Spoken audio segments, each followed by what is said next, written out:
Le scandale des squatteurs à suivre.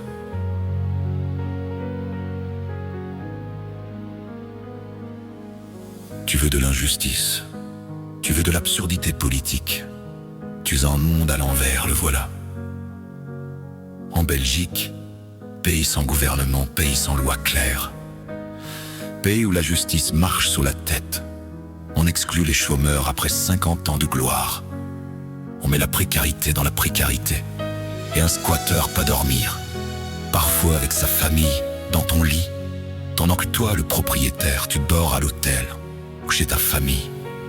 En attendant que la justice se réveille. Et pendant ce temps-là, le gouvernement, lui, il passe son temps à nous taxer. Et on appelle ça normal, normal, normal. Mais c'est quoi? Ce monde où celui qui travaille, celui qui paye, celui qui construit, celui qui entretient, celui qui respecte, doit s'effacer devant celui qui s'invite, qui s'impose, qui s'installe, comme si tout lui appartenait. Et tout ça, sans qu'on puisse dire un mot, sans qu'on puisse se défendre, sans qu'une loi simple, claire, humaine vienne remettre un peu d'ordre dans ce foutoir administratif. Et tu sais quoi? Ce que je dis là, ce n'est pas nouveau, ce n'est pas une découverte. Ce n'est pas une surprise. En 1996, j'avais déjà vu venir la vague. J'achète une maison délabrée en vente publique.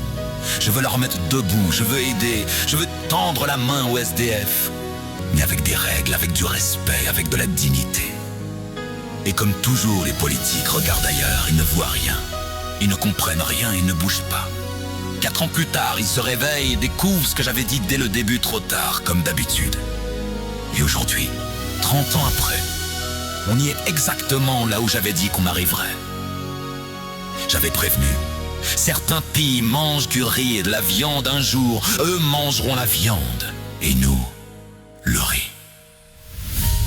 On y est, la pauvreté s'installe, la misère s'étend, le bon sens s'effondre. Et moi, à 64 ans, je pourrais dire, qu'est-ce que j'en ai à foutre? Je suis bien, moi.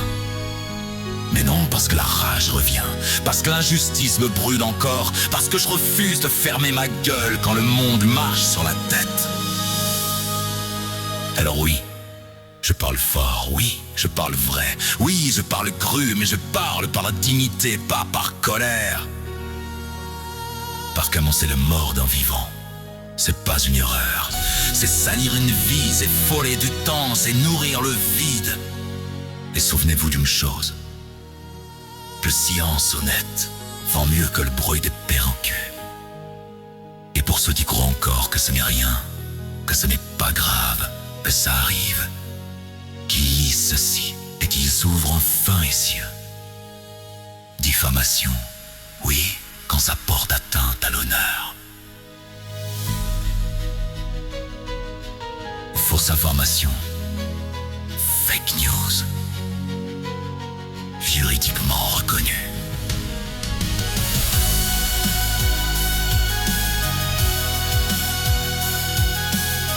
Atteinte à la dignité. Moralement évident.